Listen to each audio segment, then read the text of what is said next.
Good afternoon, and thank you for joining us. Please join me in our opening prayer. The energy of love is within us and is us. Whole and complete is the I am that we are. We awaken to the truth of our being, and we will this be done within and without. May we come to recognize that we receive all that we give. We know that we have forgiven ourselves when we forgive others of all grievances held within our minds. May we not be led into temptation by the voice of separation, but instead may we transcend all illusion. For ours is the power, love, and peace of Christ consciousness found within each of us, who is but the perfect extension of the one mind and heart that is shared by all and is our birthright as the holy extensions of love itself. Our affirmation of faith. We believe in one God, the author and energy of all life, whose love sustains us and the universe and all things found within it. Our 5 Christ principles. There is one energy in the universe. That energy is love, at all times active in everyone, everywhere. 2. We are the divine energy of love, and that energy is found throughout the universe and in all things, whether seen or unseen. 3. We create our experiences by what we choose to think, feel, and believe, thereby establishing our responsibility for our own choices. 4. Through opening our heart center, we connect with the energy of love and bring out the Christ within us. 5. We express the desire to be of service when we live and demonstrate Christ consciousness in all our affairs.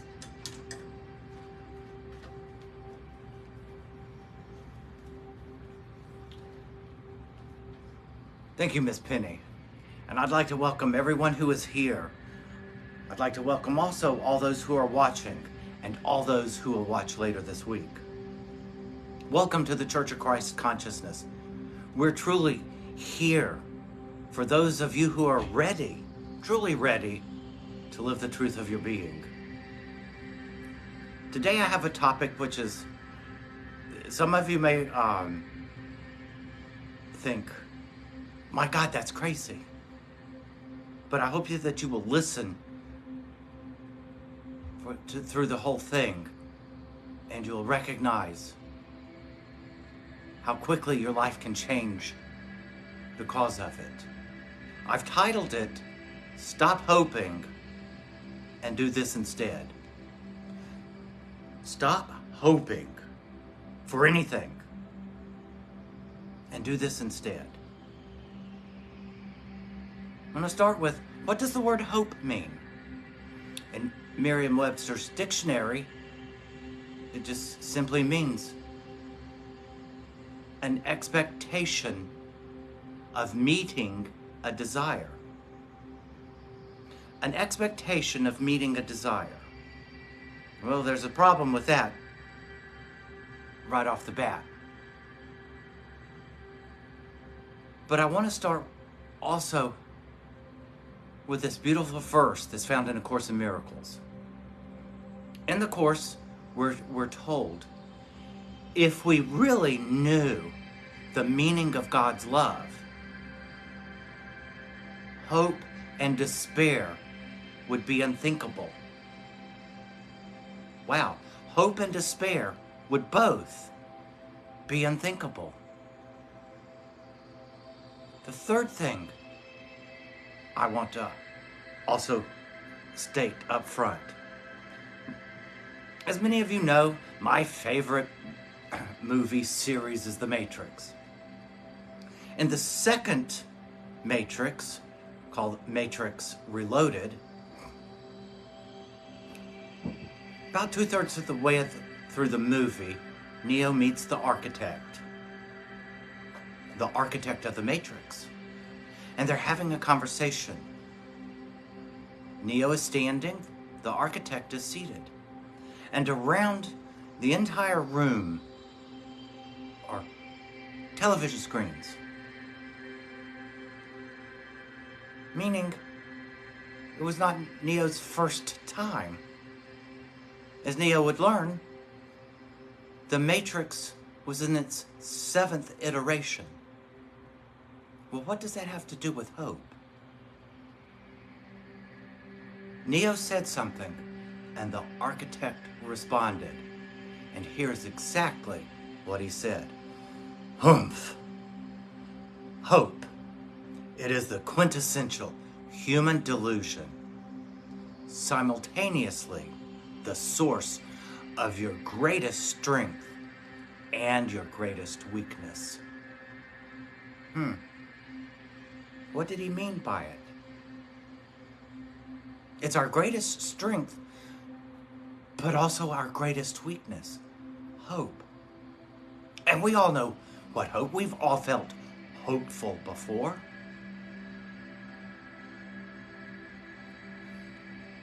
But hope, just as we are told in A Course in Miracles, and just as the architect said in The Matrix Reloaded, it is our greatest delusion. Because hope is based on a delusional thought system. Remember, Merriam-Webster's defines it as an expectation of meeting a desire. And I said there's several problems even in the definition. For expectations are the root of all our suffering. Because an expectation is an attachment. It's an attachment to a desired outcome. Therefore, expectations being an attachment are the root of all of our suffering. Because we're bound to whatever it is that we believe, that we desire. We have a desired outcome within our mind. And we feel hopeless if it doesn't come. But go back to what the Course said. If we truly knew the meaning of God's love, hope and despair both would never enter our mind again. If we knew the meaning of God's love. How do you know the meaning of God's love? Start with this. You are an extension of His love. Therefore, by definition, you are His love. Only we've denied it. We think that we've done something that has separated us from His love. And I often say to people, do you really think that you're that powerful that you could separate from God, who is all and everything, and who is the power? That's a delusional thought system. Is it any wonder that the architect told Neo that hope is the quintessential human delusion? Because we're hoping for something that we already have. Yet we go looking out in the world for it, not recognizing that everything is found within us. The entire universe, the entirety of it all is within us. Did Jesus not tell us that the kingdom of heaven is within us? The kingdom. There's nothing else but the kingdom. We are the kingdom. It is all found within us. Hope is predicated on seeking to find that which you think will make you happy or bring you contentment to bring you financial success, career success. The list goes on. But it's always something out here in the world. And I hate to be the bearer of bad news. There's nothing out there in the world that will last. Put your hands on something and think, this is going to make me happy. For how long? Until the next desire comes along that says, this thing will bring you more happiness than the one before it? Always hoping to find that which you're seeking for? What a delusion. Stop seeking. Stop hoping. But what should you do instead? Be certain in who and what you are. That's why I began this service with, we are the Church of Christ Consciousness, and we are ready, truly ready, for those who are ready to live the truth of their being. If you're hoping for something, seen or unseen, whatever it is, you're in delusion. But when you are in certainty of what you are in truth, that you are the extension of God's perfect love, His perfect abundance, His spaciousness, His limitlessness, then you are certain that any desire that is born within you also comes with the power to make it manifest. Did you notice there's no hoping in any of it? There's only certainty. And boy, when you stop hoping and wishing for something, and you are certain that it is yours, boy, does your life change. Instantly. In the Gospel of Thomas, Jesus said, ask, and ye shall receive. Believe that it is yours, knowing with certainty that it has been given, and you will see it. Did you catch that? There's no hoping in it. There's only certainty. Ask, and you shall receive.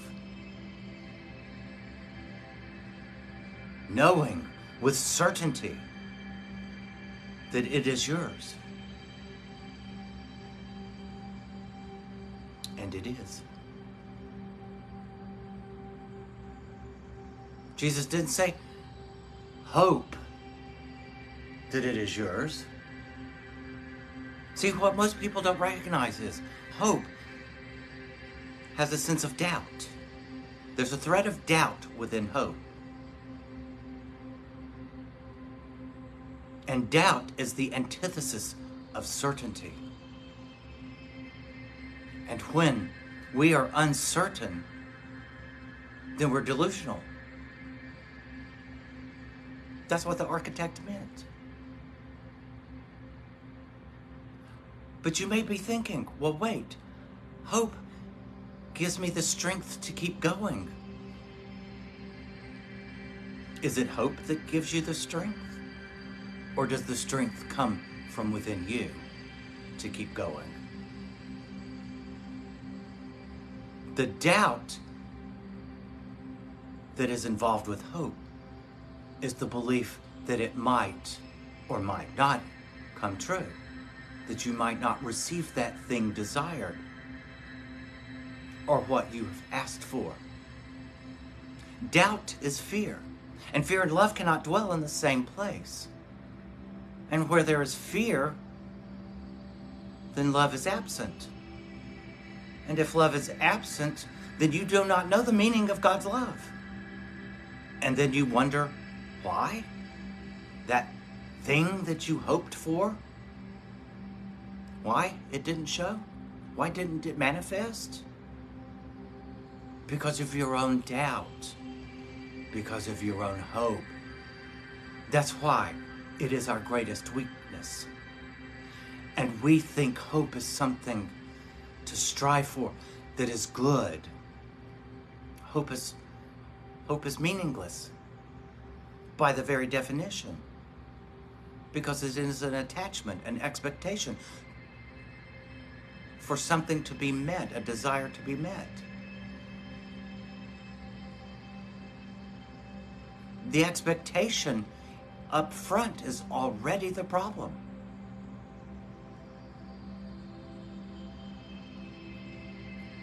Jesus also told us, ask once, knowing with certainty that it is yours. Ask once. But how many people do I know repeat the same prayer over and over and over?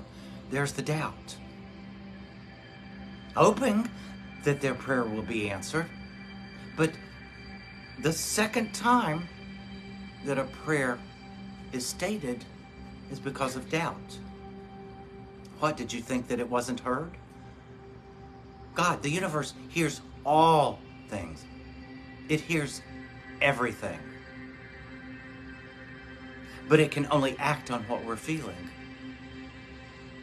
If we're feeling certain, everything then conspires to bring it about. Yet the universe also recognizes doubt, for it knows that's what hope is. There's a thread of doubt. And if there is doubt, it won't be given, because you didn't know with certainty that it was yours. There is only God. God has no opposite.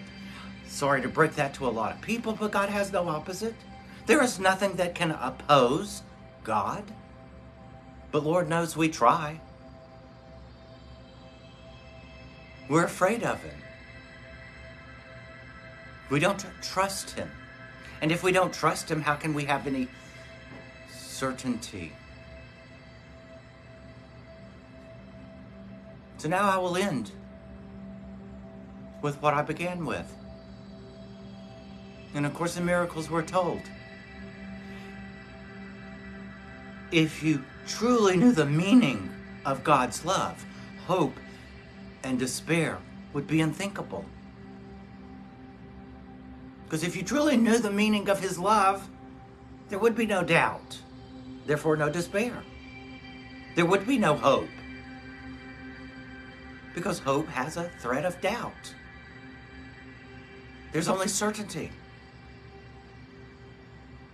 Trust, knowing, they're all synonymous. Choose whichever word floats your boat, all saying the same thing. And if you knew the meaning of His love, you would know the meaning of what you are. And there would be no doubt, be no questions. Because with certainty, you would act on all things. Because you know with certainty exactly what and who you are.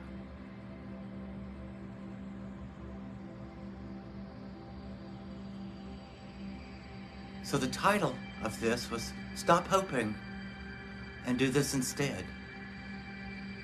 So finally, stop hoping, stop doubting, and be certain. That's the closing statement. Stop hoping. Be certain. Be certain in what and who you are. and see how your life changes in the twinkling of an eye, just as we were told. Thank you. Have a great week. And now Miss Penny will lead us in the meditation.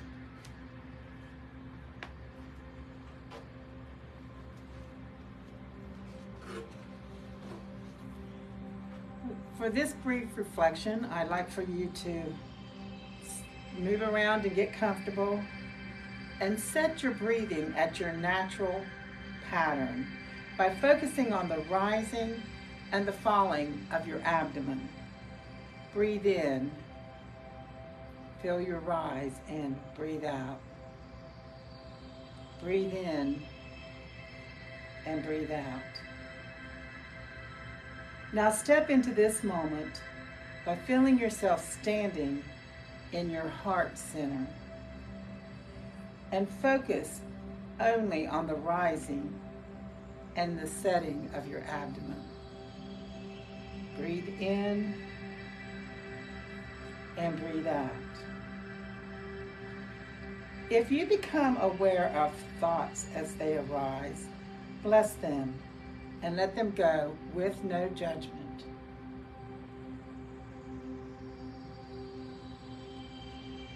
Sit in the quietness and focus only on your breathing. Breathe in and breathe out.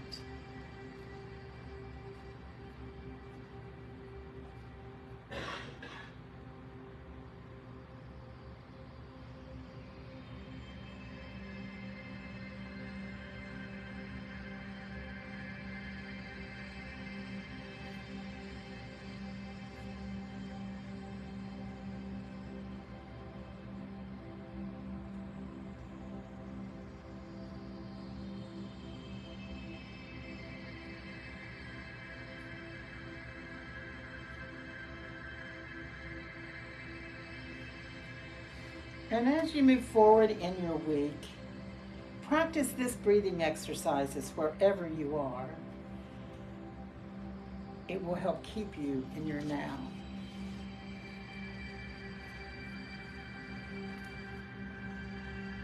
Thank you, Miss Penny. And I'd like to thank everyone for attending the service.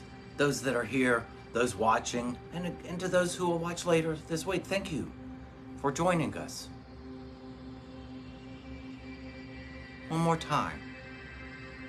Stop hoping and be certain. Be certain in who and what you are. And if you would, silently say with me our closing prayer. Divine love, through me, blesses and multiplies all that I am, all that I have, all that I give, all that I receive. We give, we receive in love, through love, from love. Amen. Have a great week, guys.